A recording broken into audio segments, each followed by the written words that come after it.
Hey everyone, welcome back to another episode of the What's Your Grief podcast. We are coming to you from a very rainy Thursday. It's definitely starting to feel like fall, like Yes, cold fall. Like it's almost winter, almost daylight savings fall. Would you agree? I would agree. Even though I looked hopefully at the weather and realized it's hopefully we're gonna get a little bit more sun because it does feel like dark winter fall today. It does. And anybody who doesn't know, neither Lisa or I are huge fans of the wintertime. So No. No, I might have said this last week already that I already got my sad lamp out. I dug it out. I was like, I feel winter coming. I'm gonna get my sad lamp out. I'm gonna start getting ready getting it's ready for it.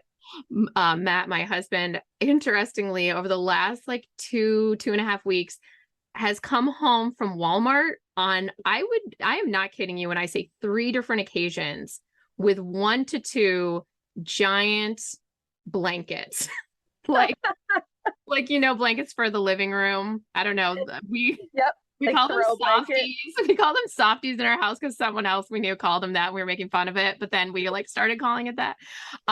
So he's come home with like six different softies from Walmart. But I have to tell you, they're really nice. So if anybody's looking for some new throw blankets, Walmart has some really good quality ones. But anyways, I'm like, you are definitely getting ready to hibernate for the winter. Yes. I think that's how the weather has been. It's like that moment where it's still been nice some days, but then you just tell it's like hanging over everyone's head that it's gonna turn soon and everybody wants to be ready for it. I had the same thought. I was like, not just with throw blankets, but with just my house in general. I was like, oh, I need to like get certain things situated that I feel like I was bringing in my plants from outside to inside because we've had some nights that have been cold enough that it Mm-hmm. feels like it's time to do that. And I was like, oh, my house is just starting to feel more like my winter house instead of like my summer house.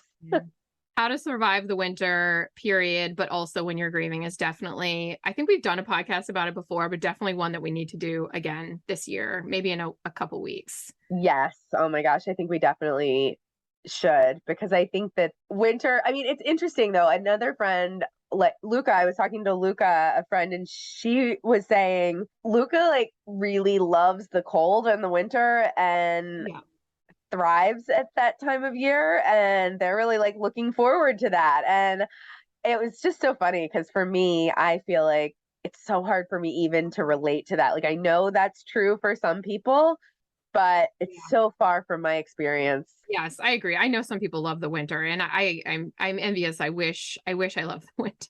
Me Uh too. and I know also like we've had this discussion about different seasons of grief. Like if grief happened over the summer, then you maybe really prefer the winter or the fall and things like that. So we know that, just the time of year can have a big impact on people in general. So bigger conversation for another day, probably. But one thing this does make me think of, actually something I've been talking about this morning with some of our community on Facebook, is the fact that Halloween is just around the corner. Are you, Lisa? I don't know if I've ever asked you, are you a Halloween person? I mean, that's a good question. I would say, I mean, my house isn't decorated or anything. I'm not like that all in. I like Halloween though. I used to like it Okay. more. I think it's funny. I don't, as somebody who doesn't have kids, like when you get to a certain age, when you're a woman of a certain age, who doesn't have kids, um, it's like kind of weird. You're in that zone where you're like, oh wait, I'm not in like my 20s anymore, where I'm going out to a bar on Halloween, and I also don't have kids, so I'm not like getting dressed up with them on Halloween. But I do like Halloween. I like Halloween season.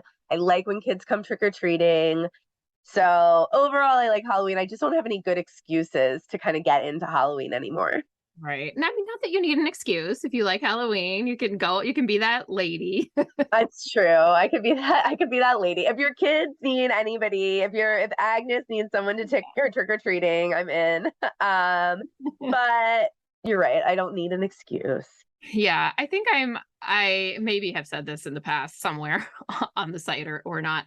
I think fall in general is not my favorite season. I actually like love fall in theory, but My mom died October 23rd, and so it's always kind of rough around the October time. Fall just happens to be one of those seasons too that has so many like sensory elements to it, just the sights, and it's even the smell is different in the air and the crispness and all that. And so it's like so hard to detangle those things from my experiences with my mom dying, you know, being really sick, and then everything that came after that. So I've never like loved the fall since that time of my life. And I don't love Halloween. Like as a kid, I liked Halloween, but as a grown up, it just feels like a lot of effort. And I feel terrible about that. Like it makes me feel bad, but I don't love, you know, making Halloween costumes and things like that. I just don't love it, like for all those reasons. And so I was asking on Facebook today because I know that a lot of people have similar griefy type reasons for not liking Halloween. And on the other hand, a lot of people love Halloween because it connects them to their loved ones. So I just put it out there. I was curious. And we did receive a wide range of responses, like I think we would have expected. A lot of people did say like, oh, my son loved Halloween. He loved to like scare all the kids who came to the door, and he always put on spooky sounds. Or and so I still really enjoy doing those things. It's a way for me to remember and connect. And so there were a lot of people who had those really fond memories and fond connections that they like to carry forward. But then there were a lot of people who said, well, my loved one loved Halloween, and so it now still feels very painful to me. And then a lot of people also say that some of the decorations that they never really thought twice about in the past now feel very off-putting and kind of dark and macabre, and different things bring up different feelings, thoughts, and emotions for people. But yeah, some of those decorations are feeling a little bit off for a lot of people. Yeah, a number of years ago, you know, starting to work in grief was really when I first heard people start to talk about this idea that Halloween decorations could feel really off-putting for them after their loss. And I remember really well, I think this was years ago now, but I think it was in one of our social media communities. Somebody shared that she really, growing up as a kid, her family, you know, I think she just hadn't gone to cemetery, basically, long and short. She'd never had reason to go to a cemetery until I can't remember if it was her husband or who it was that died, like, but until that happened, like that was the first time she ever went to really into a cemetery. She was like, obviously I'd driven by them, but like a minute. And then when Halloween rolled around, she suddenly like seeing all these kind of like fake cemetery, like headstones out in people's yard. It like really took her aback a lot more. And she was like, I'd never like given it a lot of thought, but she's like, I think all of a sudden, because going to the cemetery for the first time in such a significant way had such an impact on me, that then seeing people just having decorations that are like a cemetery in their yard felt really, really weird. And it was interesting because I'd never considered that before. I kind of had the opposite experience because I was raised in a family where like I was getting taken to the cemetery from before I could walk, because my family just always did that and involved kids. I'd never given it a second thought, but it made so much sense when she described her experience that of course that has an impact. And then you suddenly start to see things differently because of your own experience. Yeah, for sure. In ways that you probably didn't anticipate or didn't realize. Like you said, she was kind of caught off guard by that. But now all of a sudden can see why somebody would feel that way. And I think what we really wanted to talk about, it's kind of a hard transition, but it has to do with this.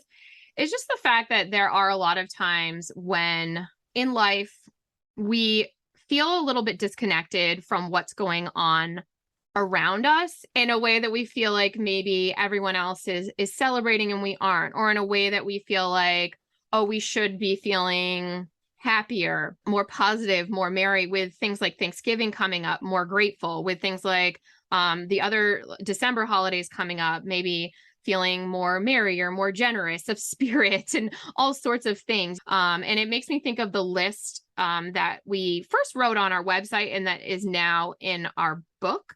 And the list is called 8 Feelings That Can Make Grief Ugly, Mean, or Messy. Yes. And, you know, I think it's interesting because as you were describing the holidays and how we can feel like we should feel this or we should feel that, because that's what the season's all about.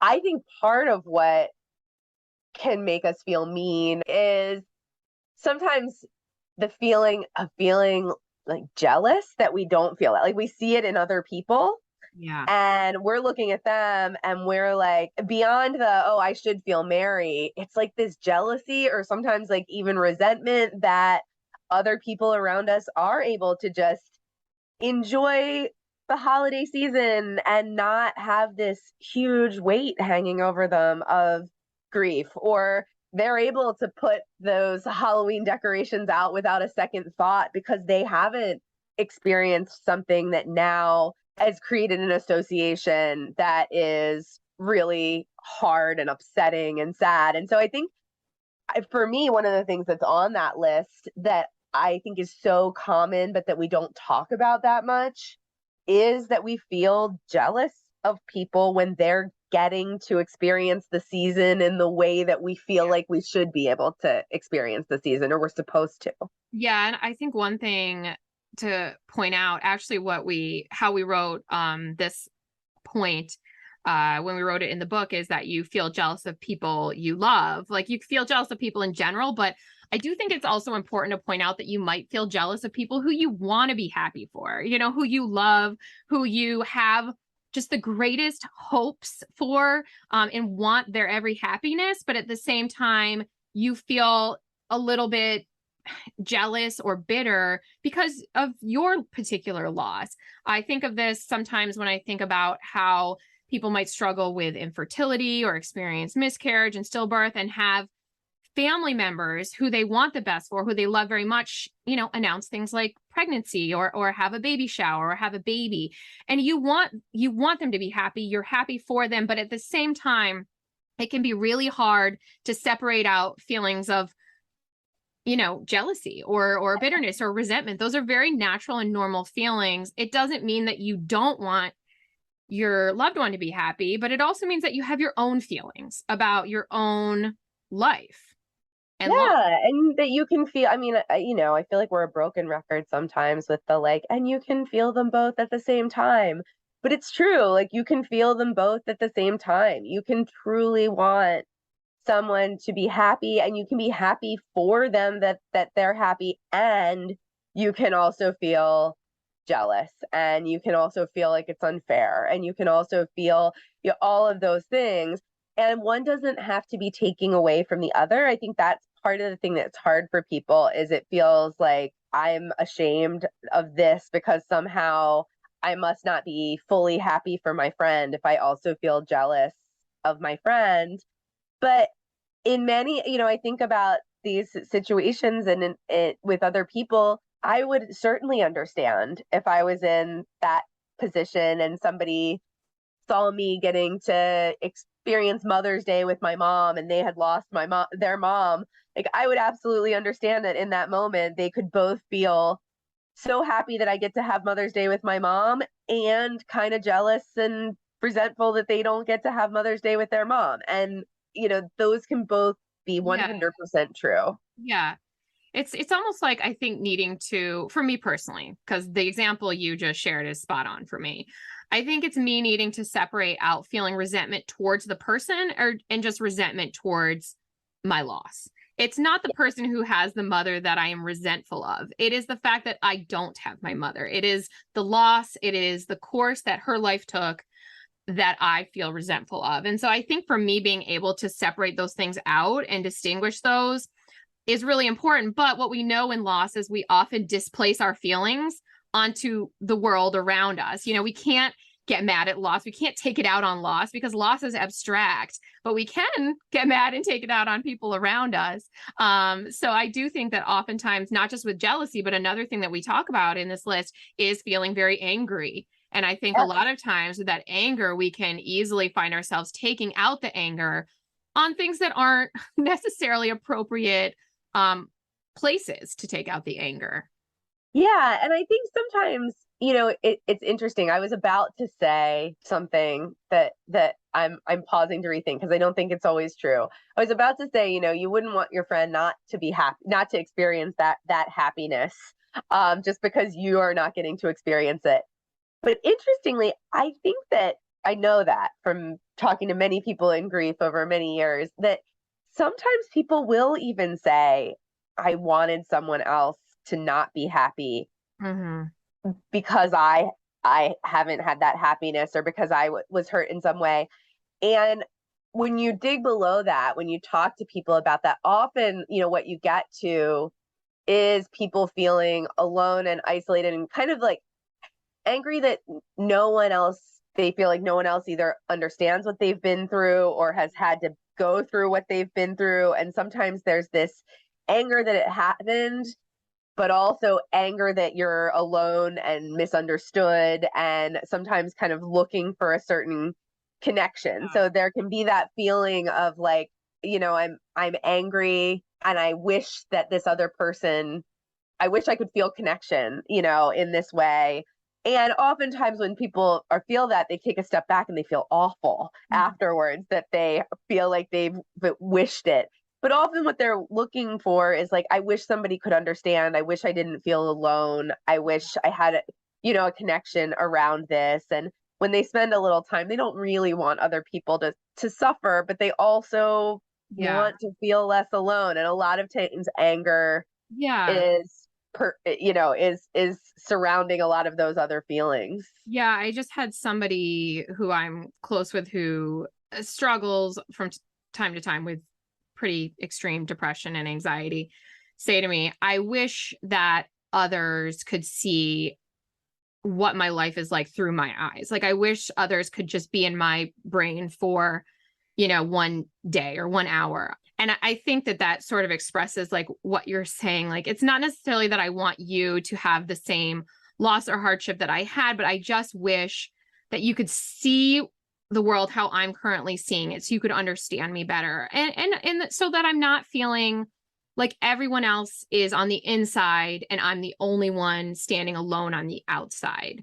So it comes from a place, probably for many people, I can't speak for everybody, but for many people, it comes from a place of just wanting connection, just wanting to be understood, maybe heard, or not alone. So I feel like it has, pretty pure intentions, but the way it sometimes comes out in the world can make us really question ourselves and feel bad about something that comes from not a bad place. Yeah, I think that's exactly it. And I think that when we're very aware that other people are seeing the world differently than we are, or they can't connect to us or relate to us, one of the other things that we included on this list was feeling judgmental, judging other people around us, being critical of other people around us.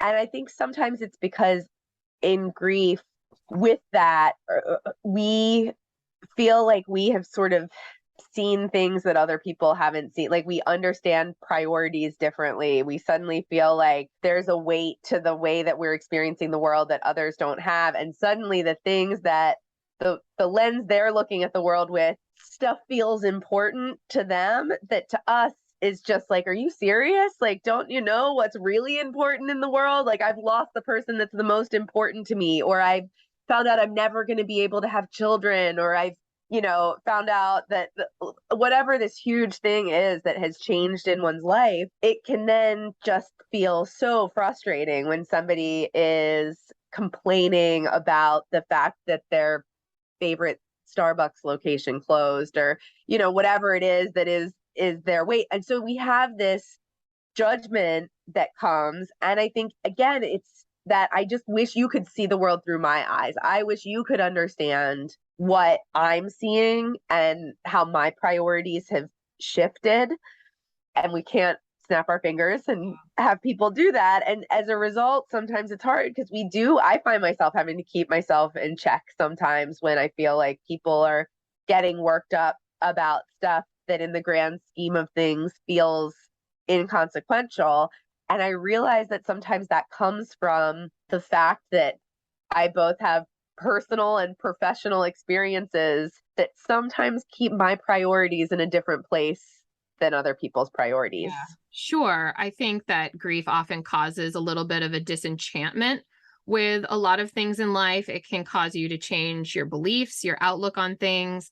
Sometimes I think about times when you've maybe been going through a breakup or something like that, when all of a sudden you see people, oh, you're getting married. Oh, great. Whatever. Love sucks. Like it's all of a sudden you just don't see it like that anymore. You see how bad it could be, or you don't believe in it. And so, you see it in the world around you and you just can't maybe buy into it or feel the enthusiasm for it in the way that you would have in the past. And some people are pretty good. It's like thinking it and not saying it, but some people, especially when you're feeling like really worn down, really emotionally raw, sometimes it slips through the filter a little bit. And so we can have moments when we're grieving. Like there are plenty of times where I personally feel like I was an asshole, I Oh my gosh, yes. in it quite a few times just because I was feeling like crap and I wasn't thinking about the people around me. And I was letting things slip through the filter. So I do think, like, as much as sometimes people can be a little insensitive in the things that they talk about around you, or you were talking about like people talking about worries that seem kind of trite in comparison to bigger losses and things like that. I do think sometimes we're just not at our best when we're grieving, and we do things and then we wish we didn't. Oh, absolutely. I think that so much of our baseline energy in grief is being spent just like sometimes trying to survive, get through the day, figure out how to manage these new emotions that we're having and take care of logistics in the world and all of that. And sometimes the added energy that is required to keep our filter in place and to extend kindness or empathy or compassion or what, we're expending so much energy on just surviving and getting through the day and figuring out how to live in the early days of grief or even the later days of grief, that it's sometimes very hard to keep that in check. And you do end up sometimes having to apologize to people and say like, sorry, it's not you, it's my grief. Yeah. I like that. It's not you, it's my grief, not me.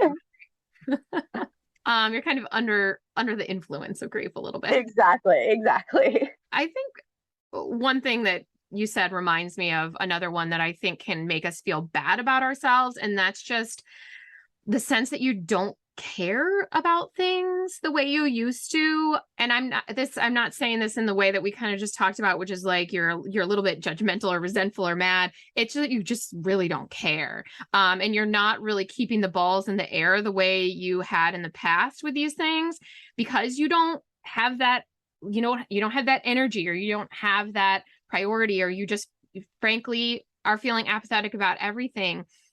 And even though you can't muster the investment in that thing, then there's always that judgmental voice in your head that's saying to you, but you should be keeping up your grades at school, but you should be calling your best friend at least once a month right now, but you should be, being super mom still. So I do also think that there's that part of us that's just kind of like feeling like a disappointment because we're not able to be operating at full capacity. Whatever that might be for you. I think that we often will judge ourselves for the things that we don't care about or that we let slide. Yeah, I think many people can relate to that and feeling like, theoretically something, they almost want it to still feel important and meaningful and, connection to it, but it just feels, you feel disconnected, you feel disengaged, you feel numb. It just doesn't, no matter how much you want to care about it or take action around it, you can't. And that can be a really bad feeling. Something that we talk about a lot and that I hear a lot of people talk about is the fact that grief changes your priorities, and understanding that grief might change your priorities. And I think an important piece of that to talk about, maybe more than I've heard talked about, is the fact that before being able to embrace new priorities, there's often that struggle where you're trying to engage with a priority and constantly falling short or being disconnected from it. And that's a very frustrating place to be in.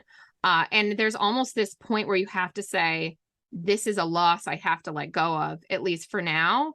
And I don't know that I hear people talk enough about that struggle that comes before that. Oh, I need to embrace new priorities and new direction in my life. Not everybody's going to engage in that, but I can definitely think of times when I have, and I've definitely talked to people who've had that push and pull between I'm trying to continue to be fully engaged in this priority that I used to have, or this responsibility or this relationship that I used to have, and it's just not working. And I'm constantly feeling frustrated and bad about myself. Yeah, and it really is. You're right. It's there's the loss with it. And there's also, I think, sometimes where it can be helpful to remember that, yes, some priorities change forever, but oftentimes something is just, it's temporary. Like, and sometimes it's okay to give yourself that self-compassion or that permission to just say, you know what, like, this is not something I feel connected to right now. And that's okay. I'm allowed to take space from it, acknowledge that there's a feeling of loss, that I'm not feeling as invested or connected or whatever.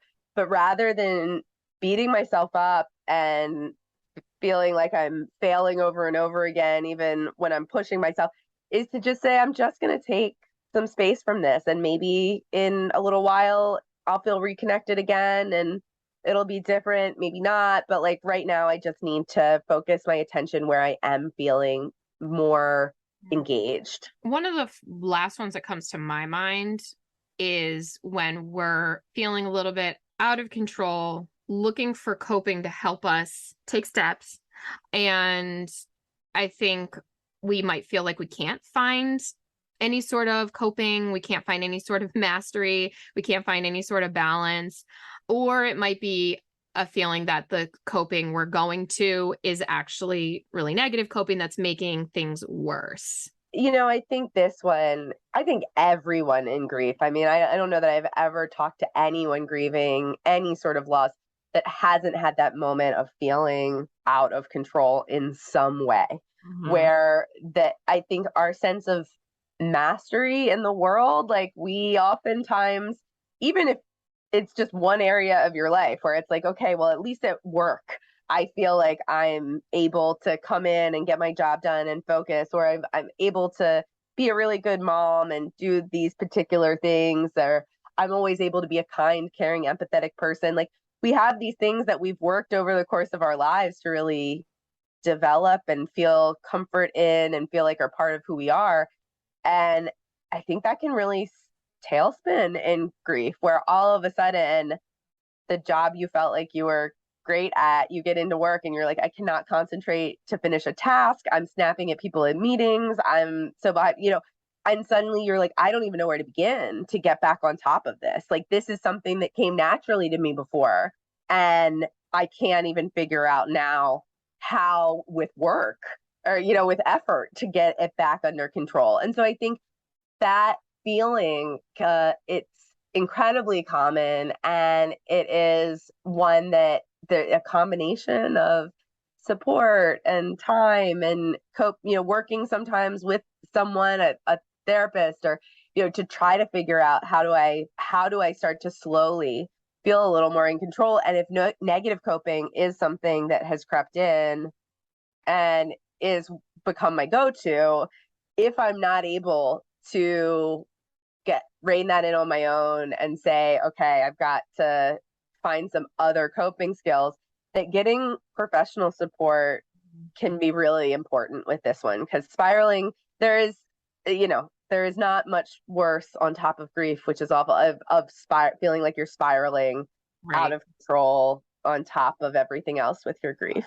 Well, I referenced our book at the beginning. I didn't share what it's called with you, so I will right now. It's called What's Your Grief? List to Help You Through Any Loss, and that's available anywhere you buy books, other than I'm not sure about your local bookstore, so check with them first. And also our website is www.whatsyourgrief.com for hundreds of articles about grief and coping and life after loss. And then we have some other communities that we will share in the episode notes.